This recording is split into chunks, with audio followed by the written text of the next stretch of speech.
Hey, Merry Christmas, everybody. Tennessee in the Citrus Bowl. It is 1 week away on New Year's Day. Who are the Hawkeyes? Who are some players to look out for, and how good is that defense? We cross it over here today on a Locked On crossover edition. Locked On Hawkeyes meets Locked On Vols. You are Locked On Vols, your daily podcast on the Tennessee Volunteers. Part of the Locked On Podcast Network, your team every day.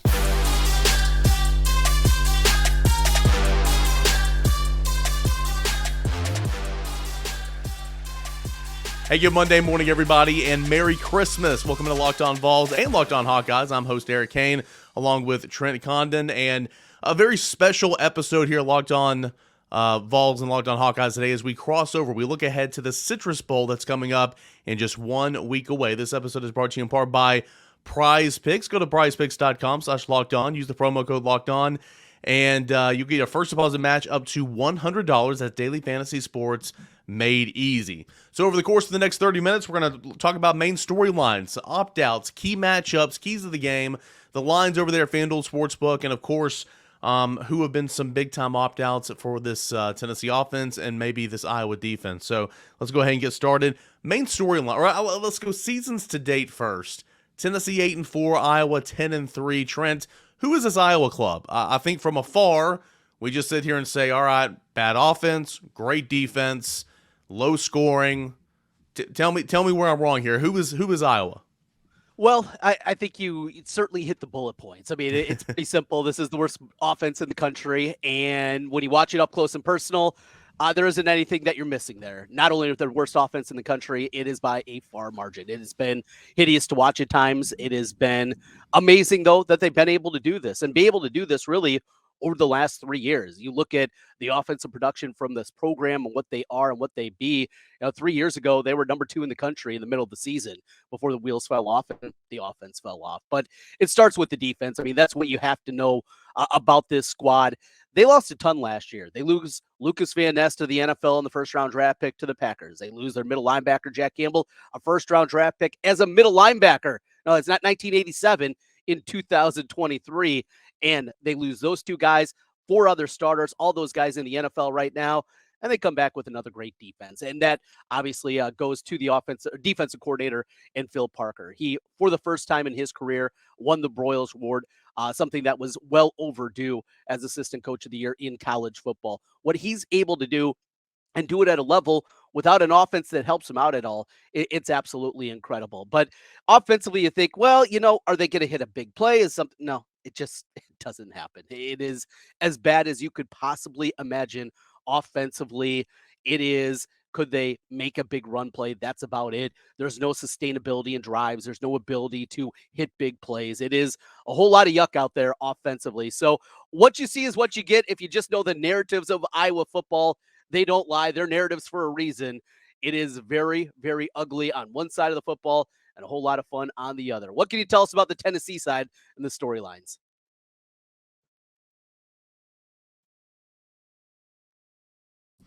Yeah, if I learn how to do my microphone there, this is not my first podcast.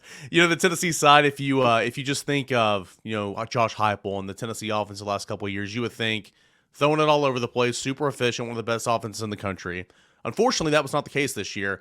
It was solid. It wasn't horrible, but it wasn't a top 10 offense. It was a little bit slower than what it normally is, and it wasn't as efficient as what you've seen with Hendon Hooker the last couple of years with Joe Milton in 2023. Now, Tennessee ran the football really well. Second best rushing attack in the SEC, 12th overall in the country. But Joe Milton is not Hendon Hooker, and the offense just looked a little bit different this year. So, a team that was 8-4, and the sky is falling in Knoxville. You went through 15 years of purgatory, yet 8-4 this year, the sky is falling, and everybody should be fired. Nobody's wanting Josh Heupel to be fired, but it just goes to show you how much fun and how exciting last season was when Tennessee was 10-2 in the regular season, and beat Clemson in the Orange Bowl in the New Year's Six and all that. So a little bit of a disappointing year this year. I think the way Tennessee lost to Missouri was really disheartening. Tennessee was going to always lose to Georgia, but the way Tennessee lost to Georgia was disheartening.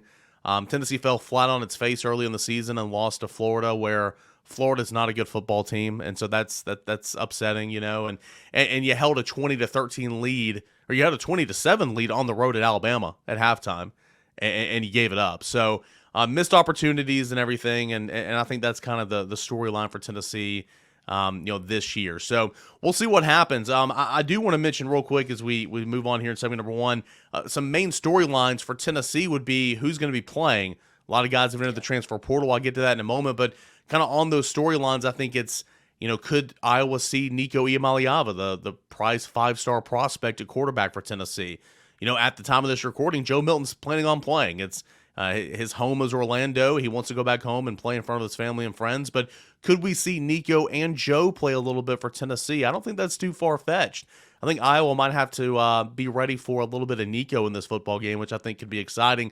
But there's been injuries at quarterback, obviously, for Iowa this year, and with the starter out, it's not been good play so far this year for the Hawkeyes, I would imagine.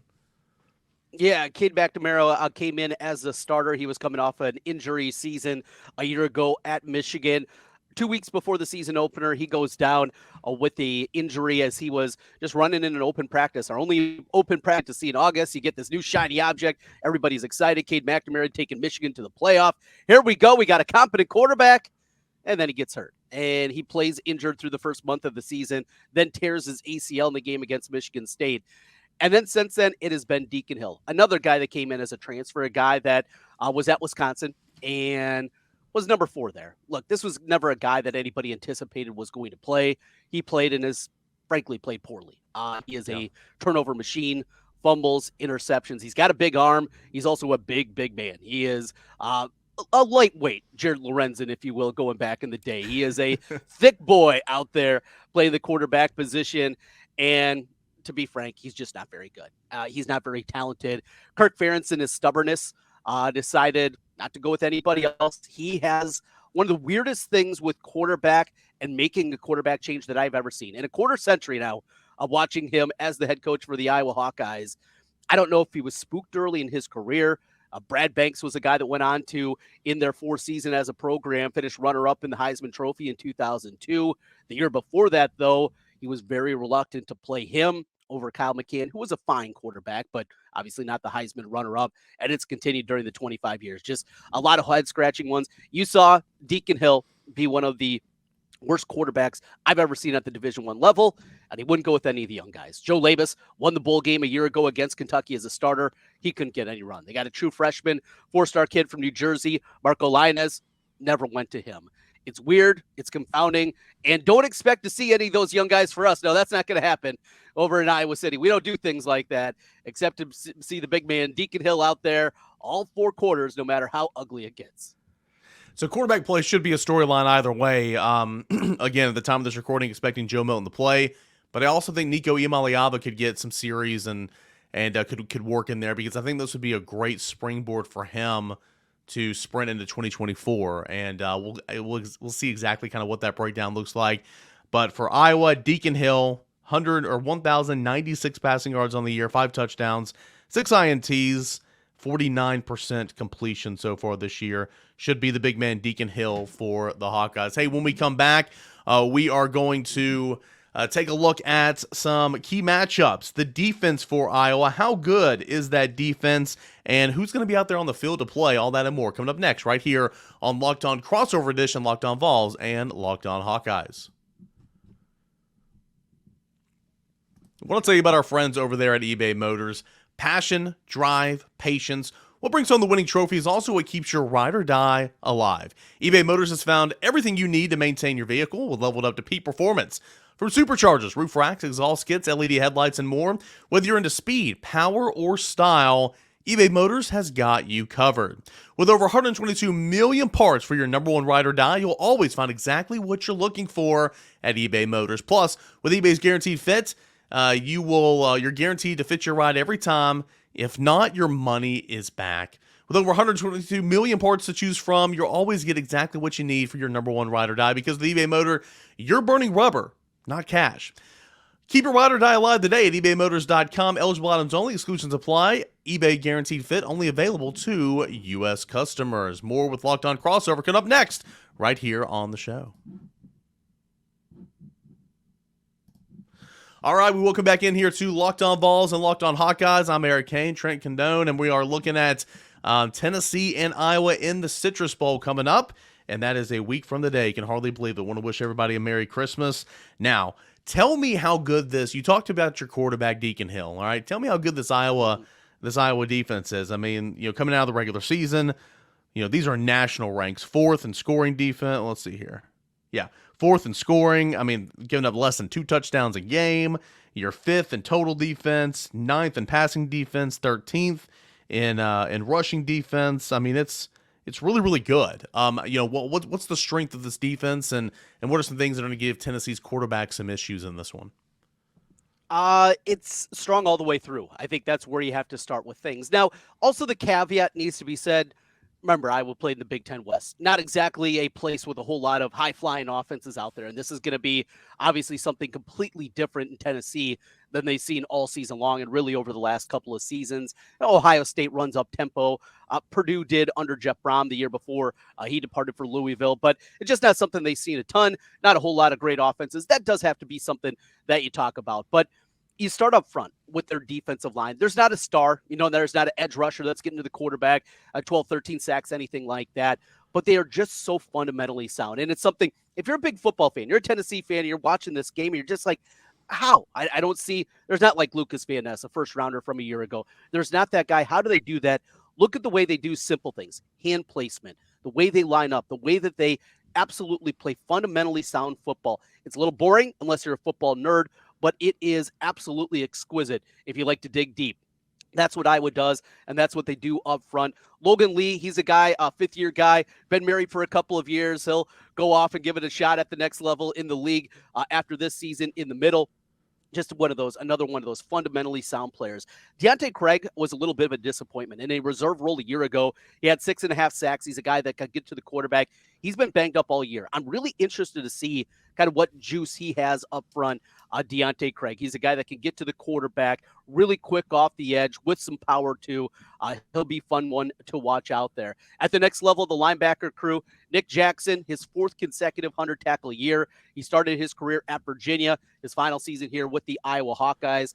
They're hoping to maybe get a bonus year of eligibility for him as well. He's playing outside linebacker after being a middle guy, and it took a while for him to get there. And then in the middle, Jay Higgins. So you lose Jack Campbell, again, a first rounder from the defense, middle linebacker a year ago. Higgins has come in, one of the top tacklers in the country. Haven't really missed a beat at that spot. And he's kind of the heartbeat of this team. Unfortunately, won't be able to see Cooper DeJean. He is an All-American. He is a stud. He is a cornerback that is worth the price of admission, both as a returner and what he does shutting down one side of the field, as he was injured about a month back in practice. But he won't be out there. Fundamentally sound. And the defensive coordinator, Phil Parker, where he started, was a defensive back coach. Same thing you're going to see here. Fundamentally sound, not making mistakes. They're going to let you dink and dunk. If you are very patient, if you're willing to take a 13-play drive and march at 85 yards, you can do that against the Iowa defense. But for the last 25 years, they have bet on most college quarterbacks are not willing to do that.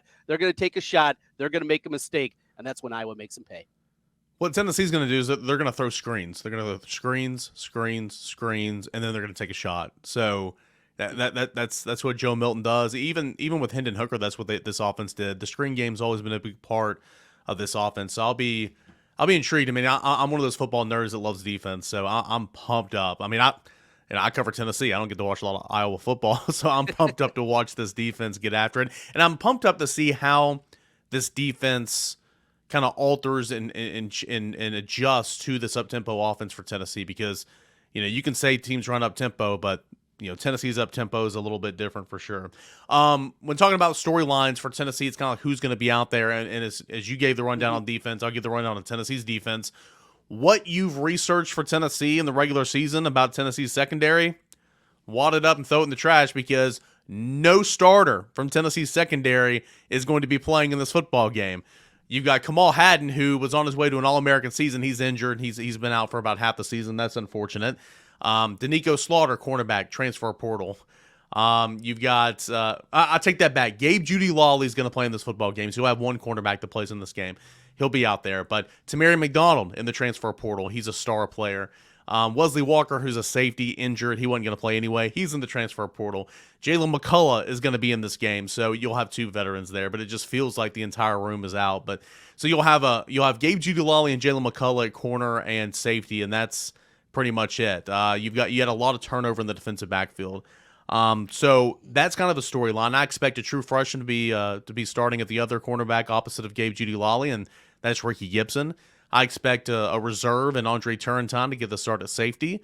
I expect a sophomore in Jordan Thomas to get the start at star for Tennessee at that nickelback spot. So that's very much a watch as the week goes on and kind of track personnel and see kind of who is lined up where, because there's been so much turnover. So secondary is one thing. At linebacker, Tennessee's big transfer portal addition from BYU, Keenan Peely, played one football game, then tore his tricep, and he did not play the rest of the year. So Aaron Beasley and a lot of young guys, and that's going to be the same in the bowl game. Aaron Beasley and Elijah Herring, Jeremiah T-Lander, a couple of injuries of that group, but that group's just been okay. Defensive line took a step up this year. James Pierce on one side, second in the SEC, 8.5 sacks, a really good player. The other side, Tyler Barron, 6 sacks, entered the transfer portal. He won't play in this game. On the interior, you've got Amari Thomas, Bryson Easton. You've got Omar Norman-Lott, who has 6.5 sacks. Tennessee's defensive line got after it this year, and Tennessee will play a lot of guys in the defensive front, 10 to 12 guys, just kind of what Rodney Gardner does to keep them all fresh. So you do have some big-time guys who won't be playing in this game, such as a lot of starters in the secondary, Tyler Barron at defensive end. But overall, Tennessee does play a lot of guys on defense anyway, so especially in the front seven. So it's kind of like it's not anything new, coming into this football game.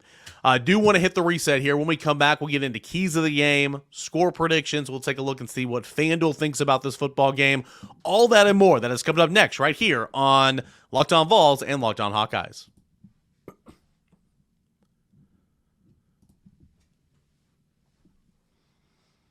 All right, let's finish this crossover edition off here on this Christmas morning, Monday. Hope everyone's having a great holiday with you and yours.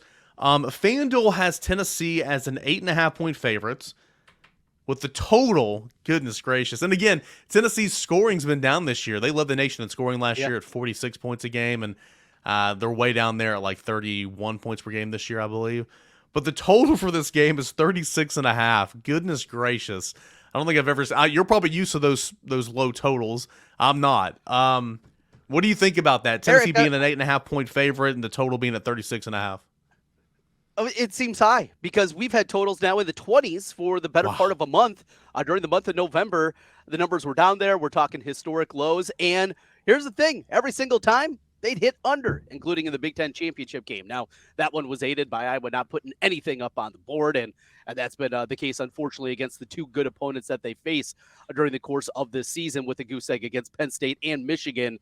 But, the total, I mean, it's been an annuity now going on for 3 years that Iowa unders, and you're going to make a whole lot of money. And I don't see that changing in this one. A lot of when we saw the matchup come up, and it was a little bit of surprise. I mean, with Ole Miss moving up into the New Year's Six, you guys shifting into this role, a lot of people were excited to see Ole Miss. It's a team that we haven't seen before in a bowl game. Of course, we've seen you way back in the day, 1982 in the Peach Bowl, recently in what we call the Hawk Slayer Bowl, as we got clubbed in that one. We had kick returners trying to throw the ball forward as they're falling out of bounds. It's just an absolute unmitigated disaster in that one. It did lead to some pretty good things and some changes in Iowa football after that one. But when you look at this one and you look at totals, it's just been completely different for Iowa. I still maintain, you talked about the defense, and my question is how Iowa's going to move the ball. Really, their most likely part of it is running the football, hitting on some big plays. And that's how they went on the road and beat Wisconsin. A couple of big plays in the running game. That was the way that they got it done there. A couple other games, Nebraska late in the season, on the road again, they did it by running the football. I want to get, is Tennessee susceptible to the big play in the run game because that's likely where it's going to come from is one of the three really talented running backs for Iowa hitting a big gainer, hitting even an 80-yarder. They've done that a couple of different times this year because the only other way they move the football in the passing game is with Titans. Not a whole lot of deep stuff there. And their best wide receiver, an Ohio State transfer, top 100 kid from 2 years ago, redshirt freshman Caleb Brown, he's kind of your little slot guy, right? He's a guy that's going to catch the quick passes. He can turn it up and get 15. He's not going to turn it up and get 85, though. So that's how Iowa is. Has Tennessee been susceptible to the big plays in the run game? Because I think that's the only way that Iowa's going to sustainably be able to move the football. Yeah, Tennessee's been really good against the run. I mean, not been perfect. They let down at Florida beginning of the season, they let a Trevor Etienne a 65-yard touchdown run. They allowed a long touchdown run at Alabama. But if memory serves me correct, I mean, those might be the only two explosive long, rushing touchdown scores. There might be some more, but Tennessee was second in the SEC against the run this year. I think 22nd overall in the country, giving up about 111 yards on the ground. Pretty good run team. It improved much through the air, but like last year, it was really good against the run because you could do whatever you wanted to through the air against Tennessee. Tennessee was much better through the air, defending the pass this year, so those stats kind of even out a little bit. But where Tennessee gets in trouble is like when the linebackers over pursue, when they overrun things and they allow a cutback crease lane and all that, and then they get to the second, third level. We've seen Tennessee give up some big time gains like that, over the season. And of course, I'm forgetting his name right now, but I mean the Division II running back in Missouri, Cody Schrader, he torched Tennessee. Yeah. He might have had one long run. That's probably another one. I mean, overall he had a big day, but he might have had one long explosive run. But overall, he found some success. But to your question, I mean, Tennessee's been pretty good against the run this year, and that's been a really, really good part of their defense. And that brings up another point. I think a storyline for Tennessee in this one is, if you score 14 to 17 points, I think you're in good position to win this football game. In order to do that, take the pressure off a little bit, going up against good defense, do what you do best, and that is run the football. But Trent, I'll tell you, huge opt-out. This is a big one. Jalen Wright declaring for the NFL draft. He's not playing in this football game. Jabari Small not playing in this football game. So you are getting the third head of the three-headed monster in the backfield, and Dylan Sampson, he'll play. And then Tennessee will play multiple running backs. Your other running back in this one's going to be a true freshman in Cam Seldon, who didn't get any carries outside of mop-up duty this year. So that's a huge storyline for Tennessee. Wants to run the football. It'll have Dylan Sampson, but no Jalen Wright and no Jabari Small. So that'll be really big against, obviously, an Iowa defense that plays really, really good. I do have another question real quick. I know we're about to run out of time, but I did want to squeeze this in.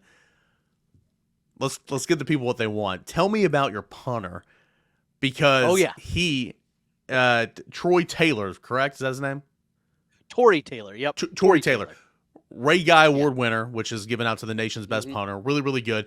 He knows Tennessee's punter, Jackson Ross. Both of those guys come from the Pro Kick Academy. And they're both Aussies, and so I thought that was really, really interesting how they're friends. Now Taylor's a couple years older, but what a weapon! I mean, you never want your best player to be your punter, but I mean, what a freaking weapon that Taylor is for Iowa. Well, and we've had the T-shirts and the jokes here. Punting is winning and those kind of things because he is incredible, and he really is. We've seen some good punters. I go way back in the day. Reggie Roby, who played in the NFL for a long time with the Dolphins mostly. I mean, he was incredible. And Hayden Fry, he's one of the first guys that he talked about recruiting was a punter. That's just kind of how things are here in Iowa, and they have to win in the margins. They have to win, those areas and the hidden yards, and that's the thing that doesn't show up when you look at this Iowa team. And if you're a Tennessee fan seeing them from the first time, you're like, well, how do they do that? How do you win 10 games even against a crappy schedule? How do you do that? And it's those little things. It's the hidden yardage. And you watch Tory Taylor. Now, Cooper DeJean, we mentioned him as a punt returner and as a cornerback, and he'll be a first-round NFL draft pick coming up this April. One of the best things, and maybe the best thing that he is on the football field, is as a gunner. And him not being out there has been impactful. Over the final month of the season, there's been plenty of times where Tory Taylor hit the ball at the 4-yard line. Normally, it's Cooper DeJean either waiting right there to catch it, knock it back, get around a guy trying to block him. He was so good at that, and he's not going to be out there. And because of that, we've seen a couple of balls that have filtered in there. Directional punting, power, he's got it all. He's got kind of all the facets that you look for in a punter. He's old, he's goofy, He's Australian. I'm sure he's doing real well in college. I'm sure he's having a good time there as a guy in his 20s, having a real good time in Iowa City. But overall, he's worth the price of admission. He really is. There's going to be one of those moments, and you just kind of shake your head and say, he did it again. He pinned somebody inside the 2-yard line. They've won games because of that field position. That's what he's going to do. Mentioned special teams, though. That's a margin that Iowa normally has to not just win, but dominate, and they do it more times than not. The problem over the last month of the season, though, was their field goal kicking. If you watch that Black Friday game against Nebraska, one of the wildest, most boring 57 minutes of football that you're ever going to find, followed by the craziest 3 minutes of football right after that. Both teams, their own ineptitude offensively, turning it back over to themselves. They go with Drew Stevens, who kicked all season long, and all of a sudden in a tie game to win it, a 38-yard field goal attempt, they trot out this kid that walked on in August. Nobody knew him. I didn't know him. I say I have to know the Iowa football roster, right? Every single guy, except for this guy that comes trotting out. He was a fifth-year guy from Central Michigan. He goes out there, knocks in the field goal. Now, he didn't have a whole lot to it. He's not going to be able to kick more than probably a 41, 42-yarder. But Drew Stevens was, a lot of people thought, an All-American candidate early in the season. He missed a bunch of kicks. He was kicking the ball out of bounds on kickoff. So that's another thing that Iowa, and you need to look at, because if Iowa doesn't dominate special teams, that's how they have even a chance in this game against Tennessee. If it's even or they lose special teams, there's no way they can win this football game.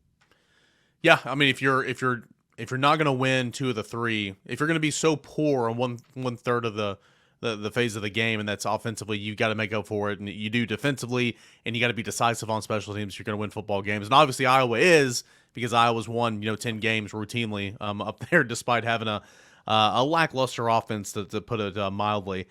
Yeah, I'm excited for this one, man. I think it's tortoise in the hare. I think it's 2 completely different styles of football. I think I'm so intrigued to see this defense go up in this against this Tennessee offense. This, again, like I said earlier, this is not the Tennessee offense the last couple of years. It's come back down to earth a little bit. Joe Milton is not Hendon Hooker, but Tennessee can still run. Tennessee's got a good offensive line, and Joe Milton can still make you pay. I mean, he's still a football player, and he's still got a cannon of an arm. I'm really intrigued to see this game kind of play out and everything. So, with that being said, Trent, kind of what are you thinking for this game? How do you see it's going to go? Do you think Tennessee, who covers the 8.5? Is the over/under going to hit? How do you see this playing out? To start, I watched plenty of Tennessee football. I've never been a big Joe Milton fan, going back to his days in Michigan. Strong arm. Him and my radio partner, we've argued about this guy now for the past 5 years and what he can be. And obviously, he's probably not got to the heights that he thought they were going to. So I've always, not the negative against Milton, just been on the other side. And he's got to give Iowa a couple. If I was, again, going to win this game, got to play well defensively, dominate special teams, and probably need Joe Milton to give him a couple. Pick 6, those kind of things. That's the chance. I don't see it. I do see probably a turnover force, that kind of thing. But this offensive issue is real. The passing game is just a non-starter. Luke Lachey, their talented tight end, who was lost earlier this season, there was hope maybe he'd be back for the bowl game. That's not going to be the case here. I got Tennessee pulling away late and winning this one 24-3. It's going to be a late touchdown that makes it a little bit uglier. Again, it's just these offensive woes. I am so beat down by how bad this Iowa offense is, not just against good teams, but even bad teams, that I just can't see Iowa putting enough up there. Vols get the late pull away and an easy victory in the end. Yeah, I'm going to take Tennessee as well to cover. I can't believe I'm going to say this. I'm going to take the under, though. I mean, this Tennessee has struggled to move the football against some really good defenses in times.